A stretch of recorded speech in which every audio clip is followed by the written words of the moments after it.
By then, boys were qualifying with 65 and girls were 64. Yes. No, boys was 66. Now, I got a 65. Okay. So, and there's no process of appeal. Yeah.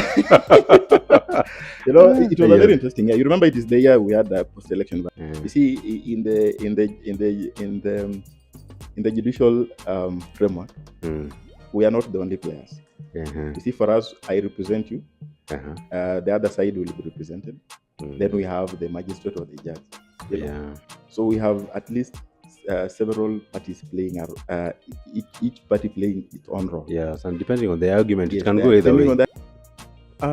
Now, one thing you also need to know is that when it comes to salaries and wages, they are controlled through the law, and they're also controlled through the negotiations between the parties. Especially now, the law requires that when you are having a workforce of more than 20 employees, you should have a sexual harassment policy at your Yes. And that sexual harassment policy must be so clear on what constitutes sexual harassment. Thank you, members of the public. It's another wonderful day. And as I always promise you, I source for the best in this part of the world to ensure that you get the information the right way. And today I'm lucky to have counsel, Mr. MUKOLWE, to whom we are going to discuss a range of items, but most of them employment law and employment and labor laws, etc. Okay, stay tuned, and you can put forward your questions in the comment section so that we can be able to have a robust conversation between us. Counsel, this is your home. Yes. Thank you. This is your home. This is your home always. Thank you. Yes. So let us start out by you telling us, who is Counsel MUKOLWE? Thank you. Yes, Counsel. Now, there's a lot I can say about Counsel. Yes. But of course, I'll just summarize. Yes. Yes. My full name is MUKOLWE Brian Neondo. Yes. I come from Kakamega Community. Yes. That is specifically Butere. Yes. I know many of you have heard of Butere girls. Butere girls, yes. Yeah, that's why with the close horse, Malala, and the other. Yes. That's where I come from. Yes. Yeah. I'm an advocate of the High Court. Yes. I graduated with a degree in law from the University of Nairobi. Wow, congratulations. Not so many people get that. Thank you. Yeah, in 2017. Yes. Then I proceeded to Kenya School of Law, where I got admitted to the bar. Yes. In 2024, March, on 8th March 2024. Congratulations. So to speak, this is now my third year of practice. Oh, okay. And God has been faithful so far. Yes. Yeah. God has been faithful that you've been winning cases. Are you like me with the zero losses? Of course, I can say God has been faithful because we have been winning cases. But again, we don't just look at winning. We also look at how you've grown. How you've grown. Okay. Like when you look at yourself, you ask yourself that this being the third year of practice, are you where you were when you got admitted? Okay. But tracing from where I've come from, I can say that I've seen a lot of growth. In terms of practice and even personal. Okay. Well, that's wonderful. Yeah. Yeah. So how has it been since? How was the journey been from school? That's the University of Nairobi, graduating, then eventually the Kenya School of Law, the admission, and it's been a very interesting journey. Yes. I always tell people I have an interesting journey. Yes. Yeah. Personally, I did my first Form 4 in 2007. Yes. And that time I missed a point. Then you missed the minimum. Yes. Then we used to. It's not like right now we have a C+. By then, boys were qualifying with 65 and girls were 64. Yes. No, boys was 66. Now I got a 65. Okay. So, and there's no process of appeal. Yeah. It was a very interesting year. You remember it is the year we had post-election violence. Yes. Yeah. So there was a lot going on. Yeah. So in that confusion, I didn't know now because I wasn't able to raise money to go to college to sponsor myself. So in the process of trying to understand what do I want to do, I got a teaching job in a in a starting school. UT. It was in fact they were doing their first form for that year. Yes. So I got a teaching job there. I started doing. I worked as a teacher for 3 years. That is 2008, 2009, and 2010. Okay. Just trying to figure out now what do I want to do. Yes. How do I get myself into college? So in 2010, the deputy of the school that I had done my Form 4 approached me and told me, you see, you have no other option. It's been 3 years. Nothing is coming forth. So we want to take a risk with you. We give you a second chance. Come back, register for the exam, and do it. You'll pass. So they were telling me to go back to school in 2011, fully like a student, not registering as a private. So which you accepted? Yeah, you accepted the call. No, it took some time. You see, because I was wondering now how do I again? I've been teaching for 3 years. Yeah. The school I'm supposed to go back is just a neighboring school to where I'm teaching. Those students interact now. How will even the community the see perception? Me? Yeah. Yes, because they have seen a teacher for 3 years. Then now in 2011 they now want to see a student again. In uniforms and yes, in uniform again. So the principal now just told me one thing that changed my mind. He told me that sometimes in life, for you to win, you have to make that one decision that many of you will view as a very mad move, an illogical move. But as long as you know that it is the best for you, you take it. Take it. Yes. So I took the chance. You took the shot. Because I asked myself, what is the worst that can happen? If I pass, I go to university. Yes. If I don't pass, still be around. I go back to the community and find something to do. Of so which the took chances the chance, of failing were a little So I took the chance in 2011. Yes. And did the exam. Luckily, I didn't get the A that I had targeted, but at least I got an A minus. And got myself now in UON in 2013. Yeah. Yes. So I was admitted at UON in 2013. The journey was not actually that soft.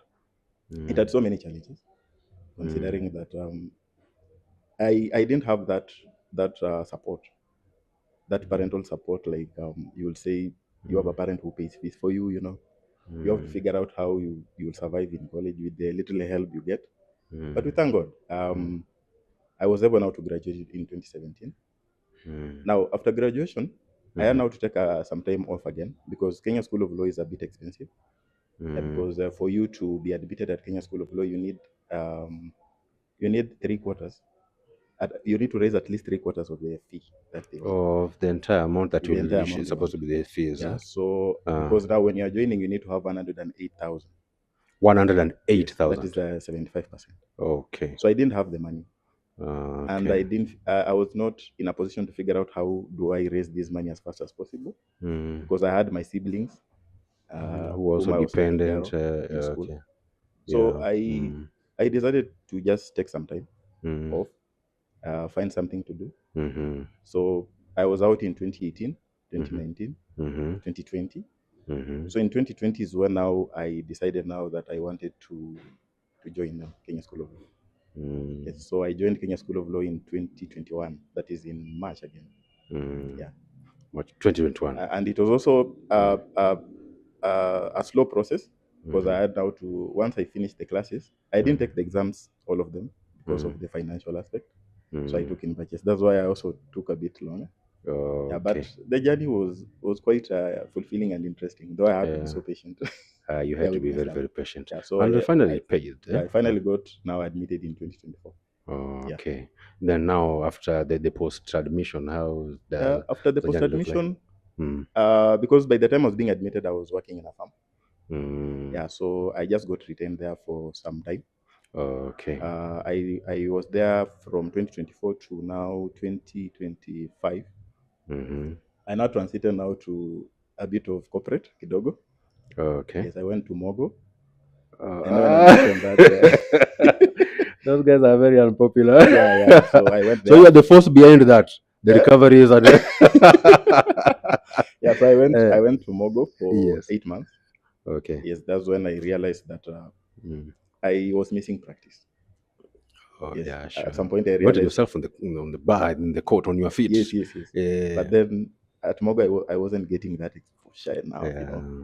It's about paperwork and everything. So I just decided no. There's no cross-examination there. Yeah, there is, but not that much. So I decided I want now to get back and go back to practice. Okay. Yeah, that's why now I got myself at DL to company advocates.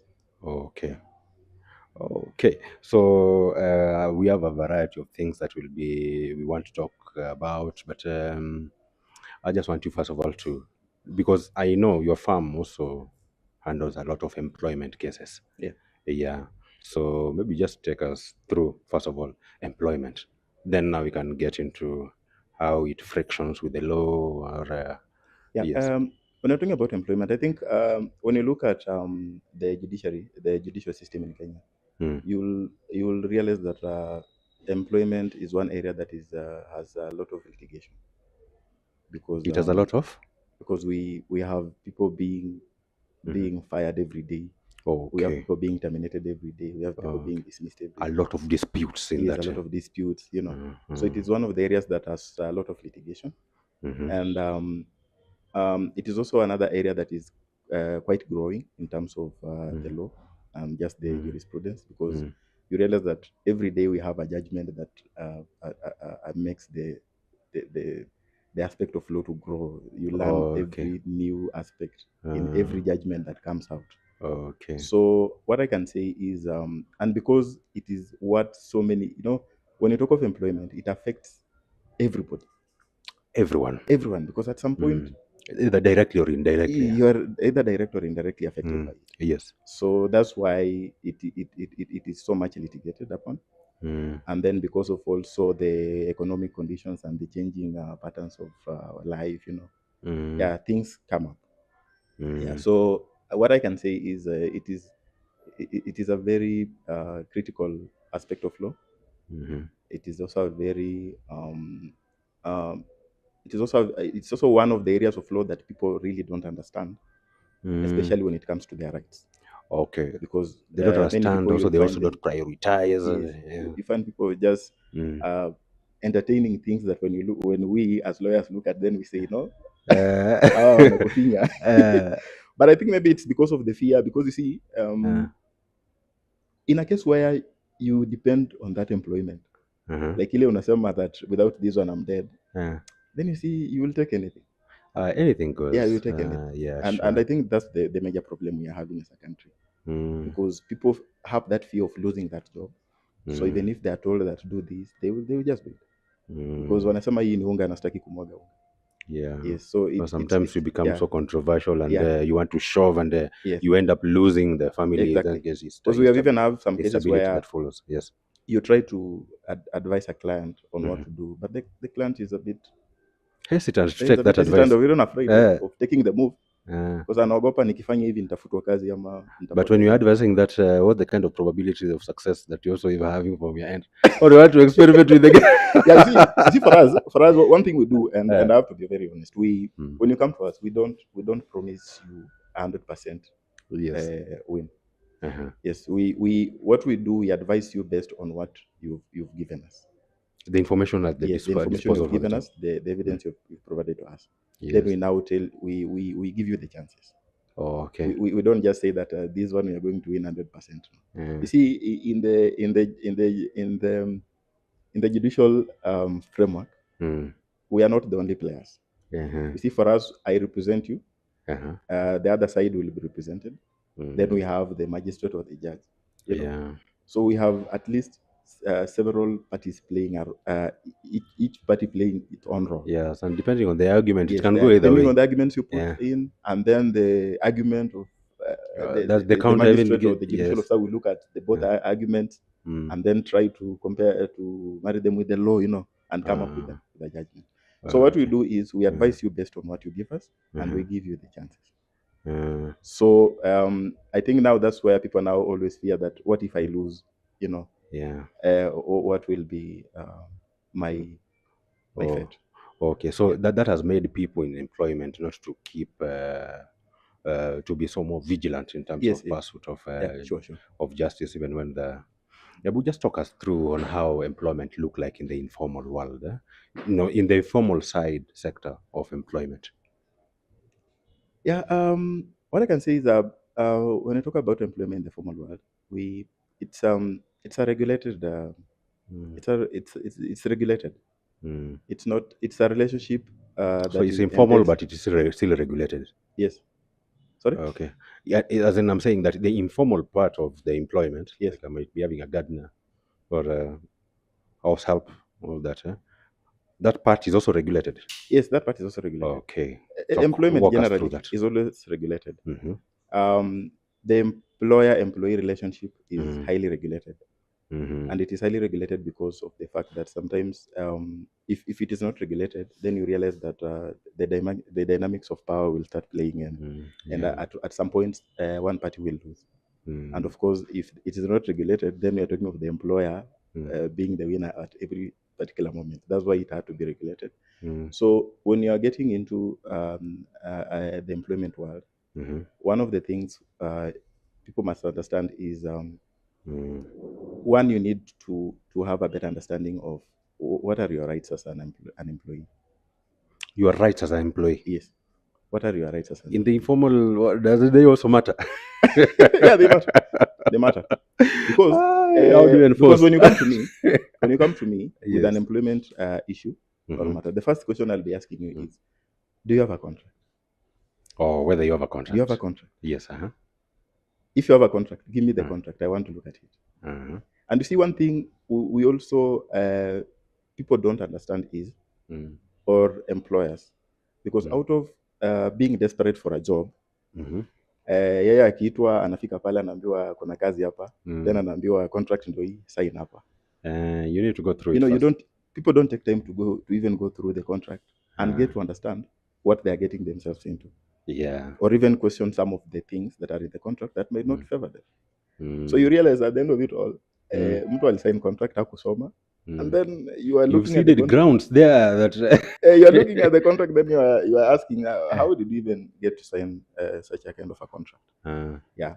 So people need to understand that they need to know their rights. And one of the things that they should have, especially when it comes to employment, always insist on a contract, because actually the law provides that any employment that is going to exceeds a continuous period of 90 days, that is 3 months, should have a written contract. Any employment that exceeds a period of 90 days, that is 3 months. 90 days. They should have a written contract. Should have a written contract. Exactly. Okay. But you find someone has worked for almost 10 years. Ukimuuliza kama kuna contract, anasema kuna contract. So, and that now comes back to what I've said. Most people don't really understand their rights as employees. And then another thing that we really focus on when it comes to the employment world is because now we have a lot of termination or dismissal. Now, when you come to us with maybe a termination issue or a dismissal issue, one thing we shall be looking at is both the substantive and the procedural aspects. Now, when you're talking about the substantive aspect, you're talking about what are the reasons as to why you've been terminated. Because if you are terminated, then there must be a reason. There must be a reason. Yes. So when you're looking at the reasons, you're looking at, is it a valid reason? And then we now look at, even if the reason is valid, then we look at what the procedural aspect, which is actually provided for in the law.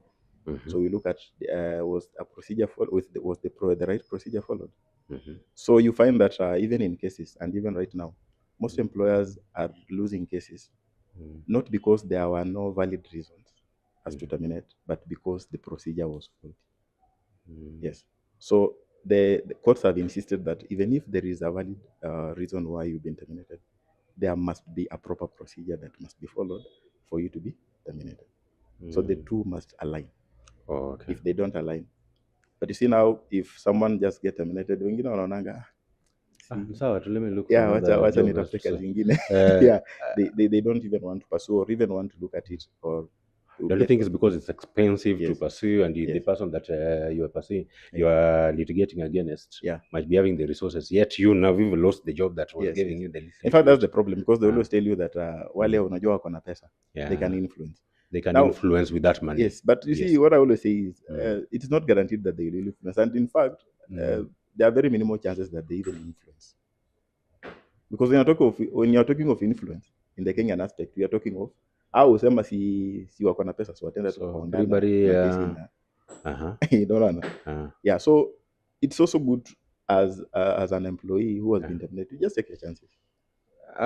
Especially in a case where you've come to me and I've assessed the situation, and I realized that the procedure was not followed, and it's clear the procedure was not followed. Yes, it's good to just take chances with the employer. Okay. Yes. And then another thing, before I even forget, when it comes to the employment world, documentation is very important. Yes, documentation is very important, because one of the things that I've also seen really being problematic is documentation, because an employee will come ana documentation yote. Yes, just starting from the contract. Now, when you're working in the employment world, always know that every decision that you are involved in, any communication that you do, always try to insist it be in writing, and always keep it. Because I'll give you some instances. For example, if you're working under someone, a supervisor, and a supervisor, there is a decision that needs to be taken, and then you consult your supervisor, and your supervisor gives you an okay, and something goes wrong with that decision, most likely supervisor atakuruka sema mimi nilikwambia hii kitu saa ngapi. Akikuruka, now it will be upon you now to really prove that actually supervisor aliniambia, because you see now it will be your word against this or hers, because there is nowhere an email that there's no trace. Yes, in fact, what employees are always encouraged is, even when the communication is verbal, mmekutana supervisor mmeongea, it's verbal, follow up with an email. Just do an email to the supervisor, mwambie from our meeting as we spoke, or our conversation yes. As we spoke, this is what we have agreed. I just want to confirm whether it is in order. Yes. Let him confirm, or let her confirm. You see, with that, you can be able to come one day hata kikuruka useme, but this is a follow-up email I did. Yes. So you realize that documentation is a very important aspect. Yes. Anything you do in the employment world, always make sure that at least it's reduced down in writing, or you have at least a trail. A trail of it, yes. Of the conversation. Because when things now go sour, the documentation will really come in handy. Yes. Now, let's, for example, in the event that you have a conversation with your supervisor, and eventually you went and maybe it was something to give an instruction elsewhere. I just did an instruction and say that, yes, the person to this, I have spoken to so and so, and my boss also approved of this, and you continue to, and he is also copied there. Yeah. But you continue to do that. Yes. But he never disputed or agreed. Yes. He does. How is that silence taken? Now, that's something other consent. If you do that, you can say, because when you're writing it, you will say that we had a conversation maybe on this date, or at this particular time. Then you send that particular trail to the supervisor. You see, if the supervisor does not actually, or you are sending it to the supervisor alone, you're not. Maybe okay, you can actually forward an email to you on something, but I had a conversation with the supervisor and I'm sending it to you. Yes. But I'm mentioning that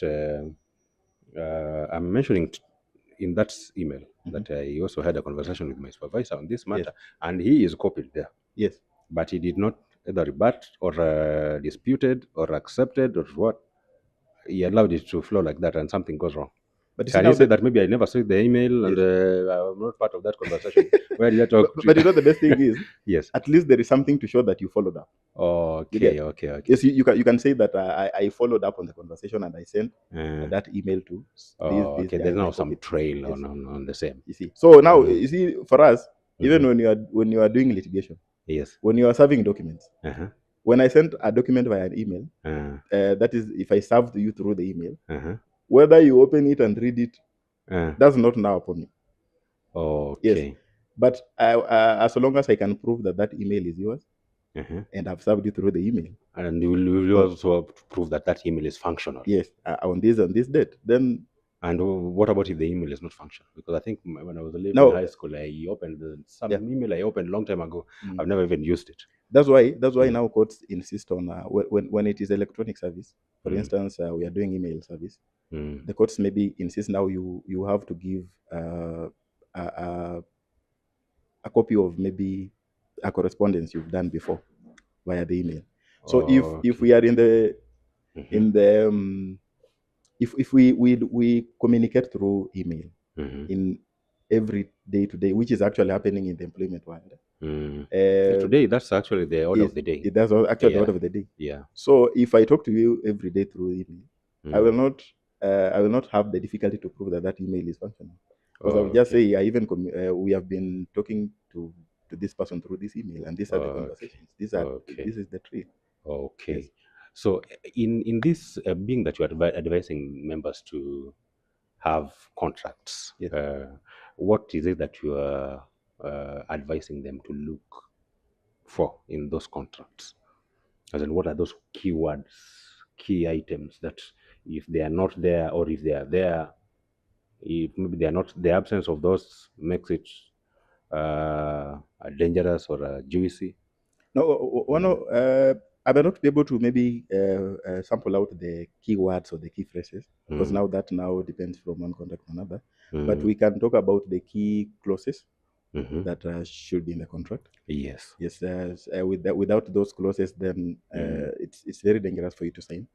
And we can look at clauses such as what is the remuneration clause? Huh? Yes, because it needs to be clearly stated in the contract. We also need to have a clause on the responsibilities. What are my responsibilities as the KPI? Because if you are employing me as a financial maybe analyst or a financial manager, you need to give me my responsibilities. But you see now, why is this important? Because when you are gauging me, or you are trying to analyze my performance, you are analyzing my performance based on, it has to be measured against something. It's measured against something. Yes. So, and I also, because also to be effective and to perform my work better, I also need to know I need to do this and I need to do this.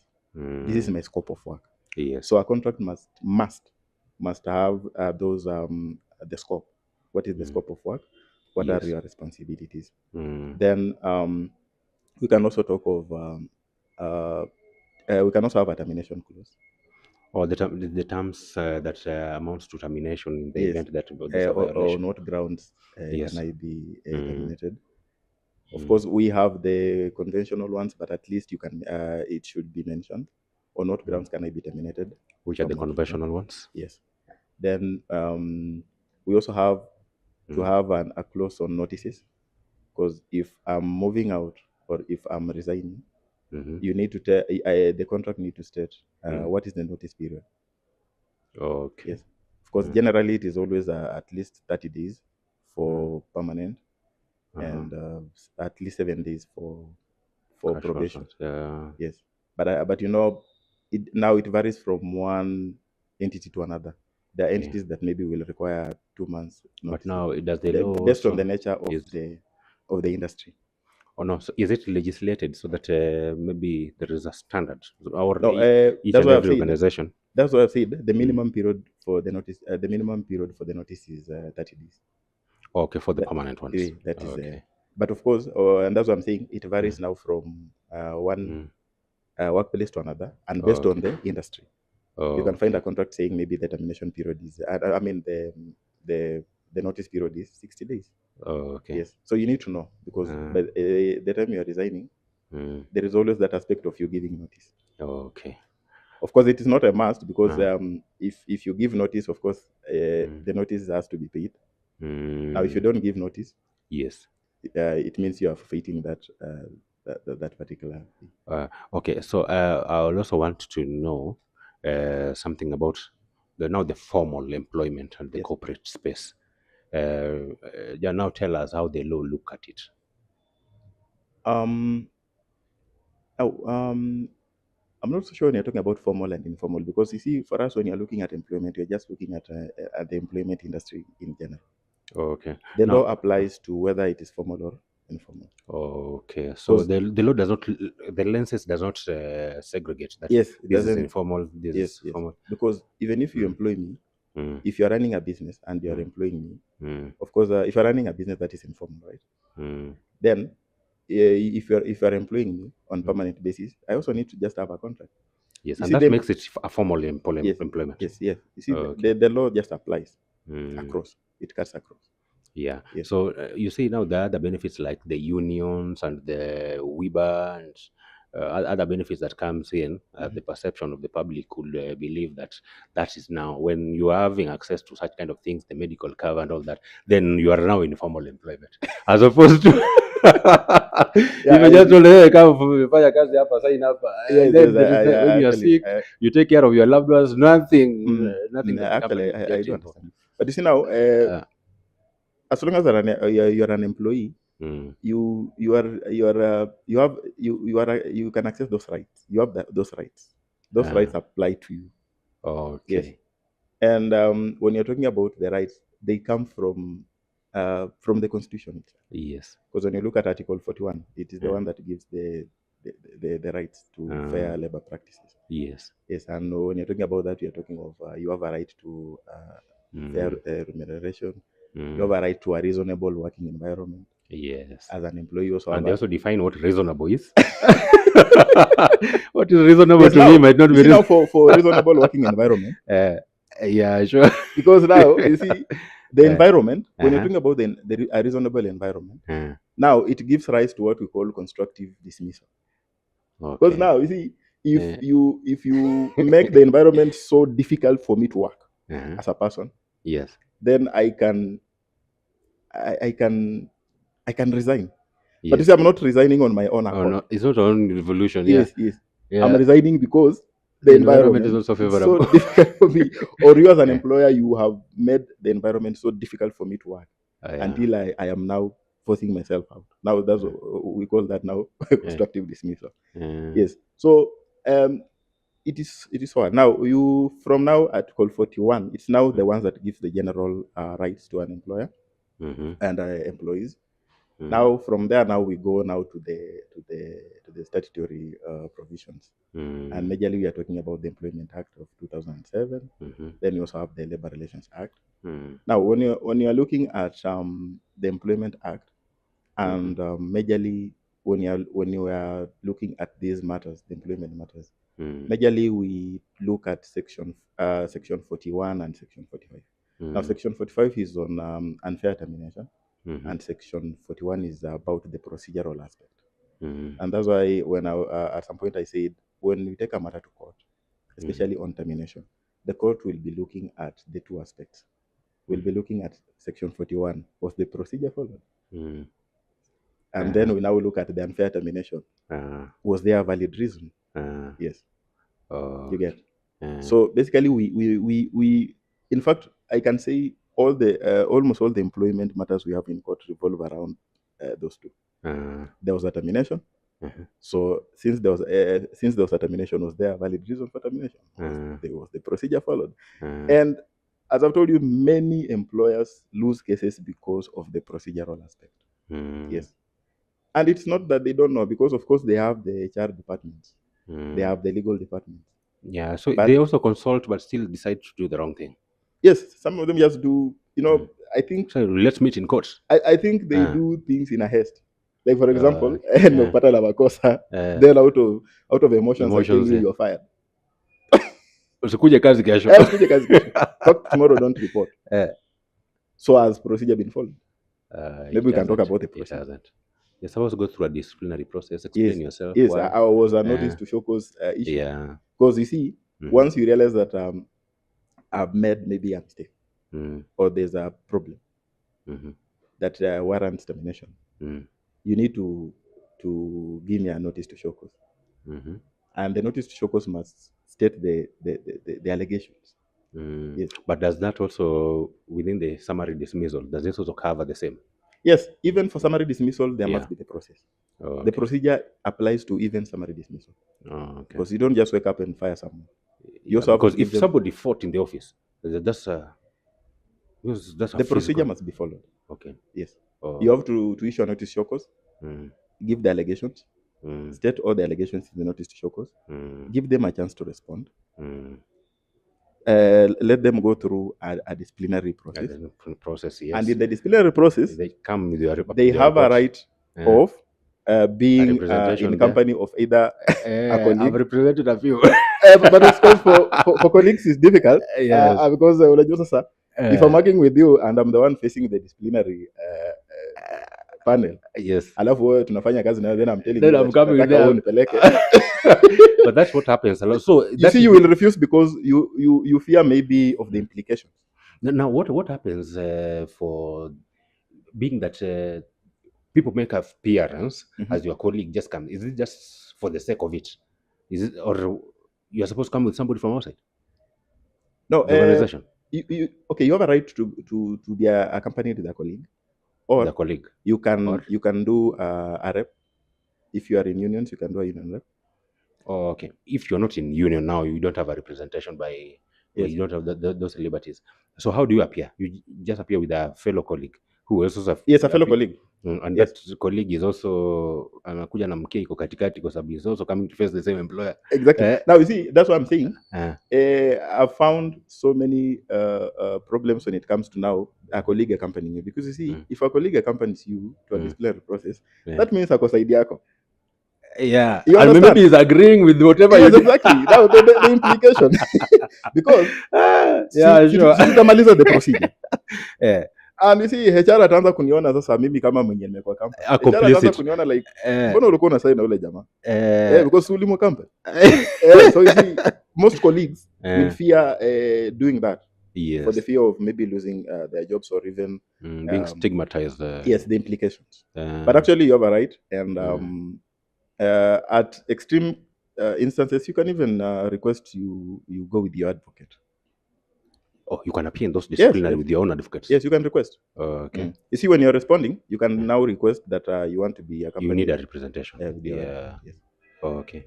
So that process, that hearing must be done, and then now based on the hearing, now a determination can be made, and you even have a right to appeal that decision. Yes. So, Council, we've taken a lot of time to look at the employee, but somehow we seem not to be so fair to the employer, who is actually employing the employee. And we see the presence of unions and a lot of other things where the remuneration of the employee is increased through unions and collective bargaining agreements that somehow disadvantages the employer. Ebu tell us how the law also looks at the employer. Now, one thing you also need to know is that when it comes to salaries and wages, they are controlled through the law, and they're also controlled through the negotiations between the parties. Yes. Now, when I talk about the law, we have, because you had what we call a minimum wage.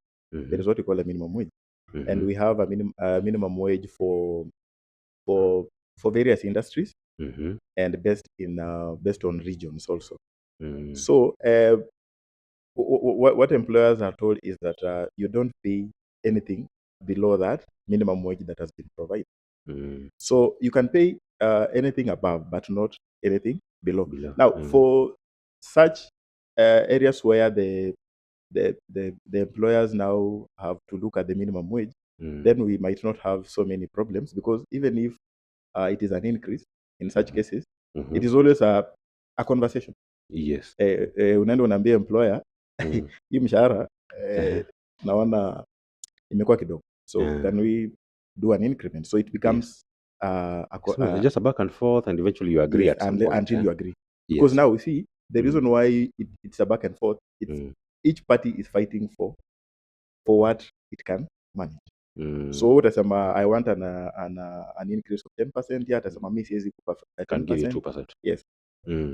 But what I can say majorly, even when it comes to where unions are, it is never a unilateral decision, and that is why a union can just wake up and say that all the employees in our sector to pull out first until this matter is we want a 10% increase. Yes. See, that's why unaonanga hata gava see they go on the table.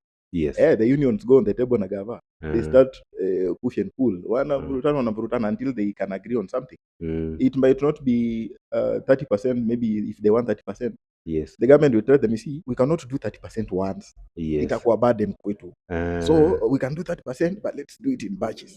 That's why we now have collective bargaining. Which is still never dispatched. But this is now, that's another question. The next time you guys are coming to the negotiating table, you're looking at the other party with suspicion because if we agreed and we never won a deal. Yeah, but that's a whole another conversation. Yes. But what I'm trying to insist is when it comes to the remuneration, it is never a unilateral decision. Okay. It's never a unilateral decision because, for instance, when you're getting employed, you find a job opportunity somewhere. One of the things you handle, even in the interview, is what do you want as your take home? Your take home, yeah. Oh no, this one. I want 200. They tell you no, our budget is 150. You see now, okay, our budget is 150, and you are taking it. They assume that you have agreed, and it will be put in the contract. Yes. That your remuneration will be 150,000. Yes. And maybe now, maybe with an annual increment of maybe a given percent. Yes. So you, by the time unamaliza interview, because mmekuwa wengi, they will go for that candidate whom they feel amewapatia a better budget. Yeah. And you see, you will agree. But first of all, get the value, and also the terms of remuneration is also seem to be. But you see now, even salary negotiation is another aspect people need to understand. Yes. Because sometimes because I've seen cases where people say, the three of you are the same position in a company, but earning different salaries. Where is the disparity? Yeah, I've seen that. People of the same job group. Yes, group. It's on the negotiation. Because mimi nikikuja nikiuliza what is your take home? I'll say 200. Tungangane, because they see my skills ziko poa, they might give me the 200.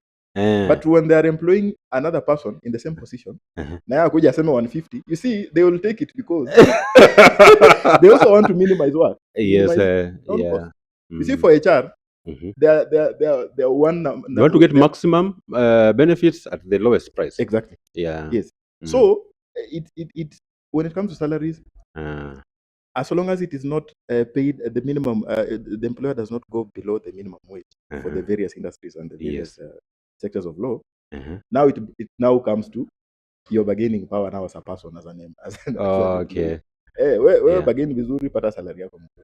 Yes.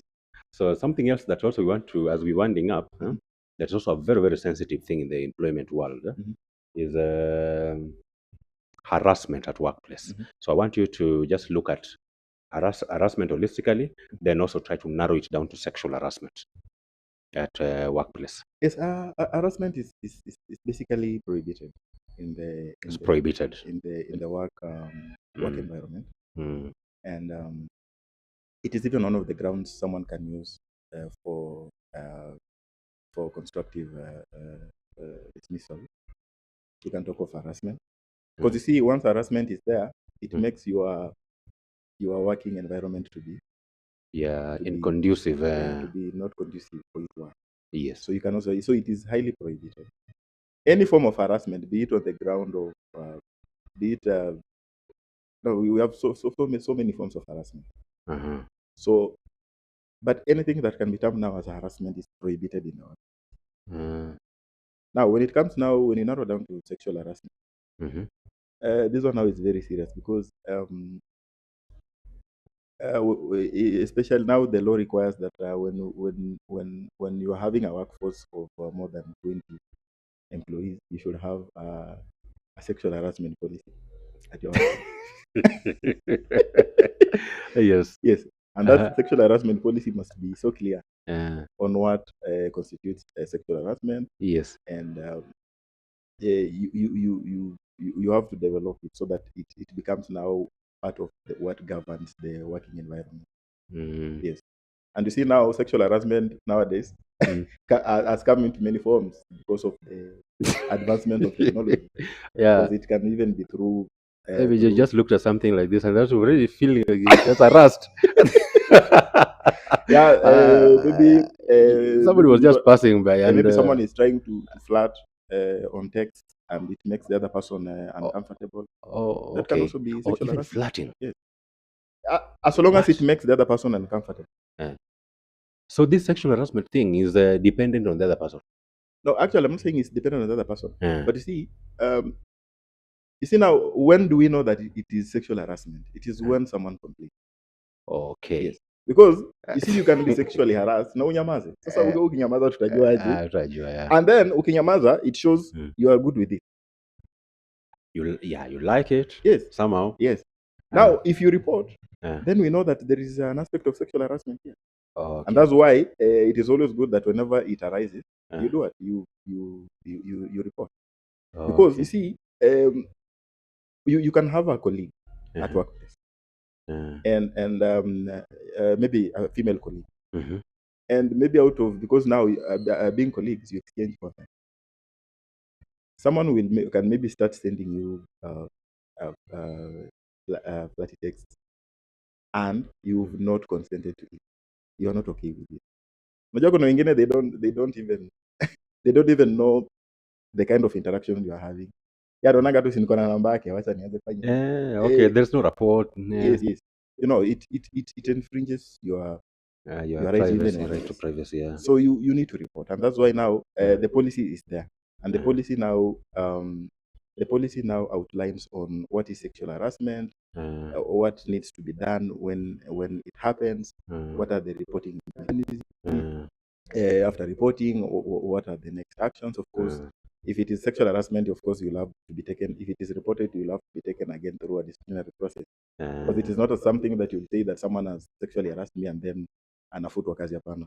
It also has to go through that due process. Okay. But we have also to accept that it is one of the things that are coming up, and they are highly discouraged. And actually, there are serious grounds for termination. Okay. Yeah. So, as far as this sexual harassment is concerned, is it preponderance of evidence or beyond reasonable doubt? As in, how do you prove? Because it has to be proven. You've alleged, right?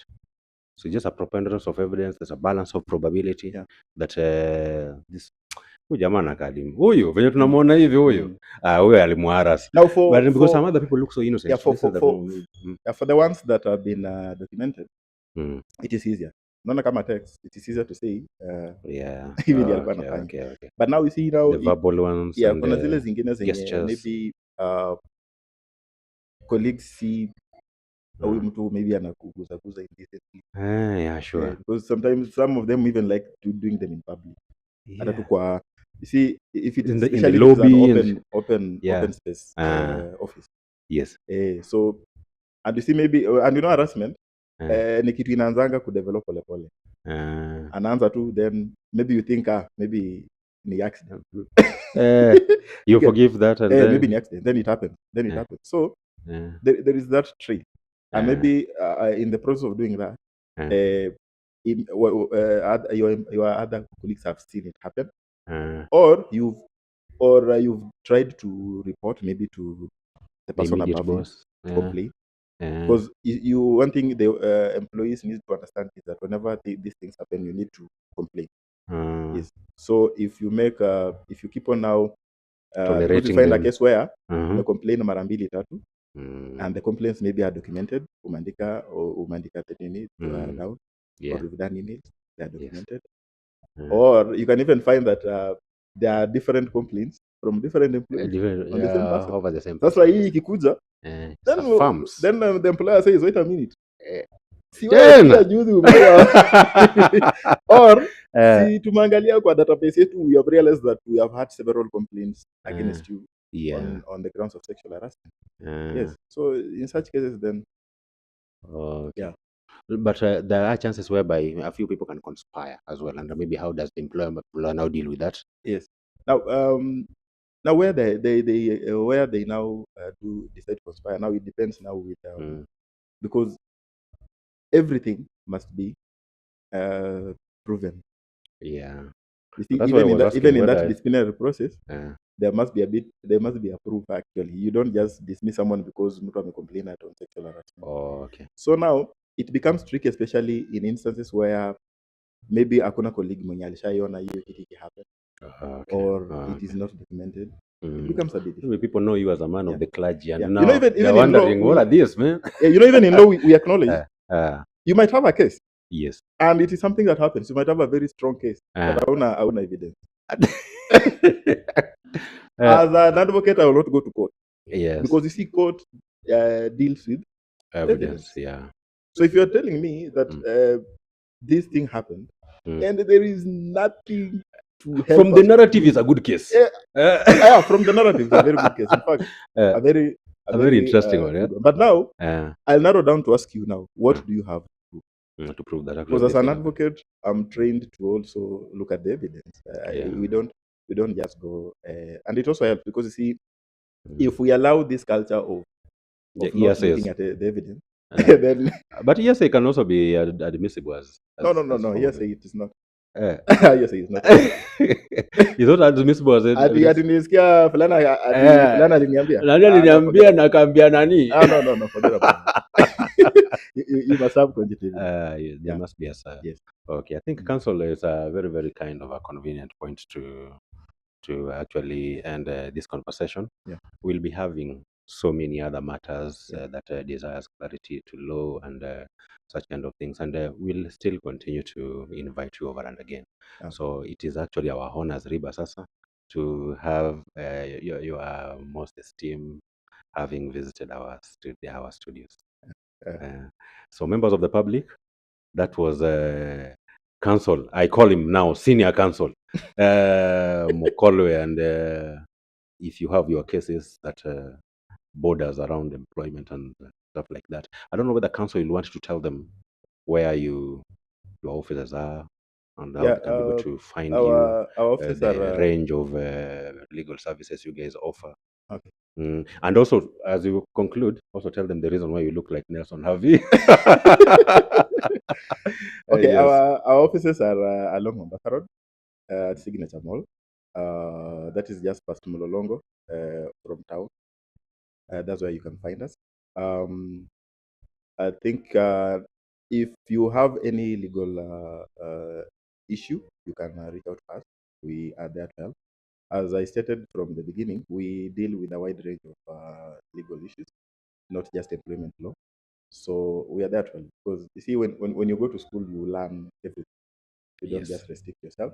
So we can really do any form of legal issues that might be affecting your there, and you're highly welcome. About Nelson Harvey, I don't know. Maybe because we are all lawyers, but maybe it's just a coincidence. I know you look like Nelson Harvey. But I'm grateful. For a minute, we thought that maybe you were a brother or a son. I've not met him one-on-one. One-on-one. Yeah. Yes, he's a good friend. I think I'll hook you guys together. Father and son will. Yes. So I think that's a convenient point to end it. Yeah. And you have that conveyancing case, family law. These are one of the best experts in the market, and they can be able to help you in actually resolving that dispute. So members of the public, allow me to see you on the next clip.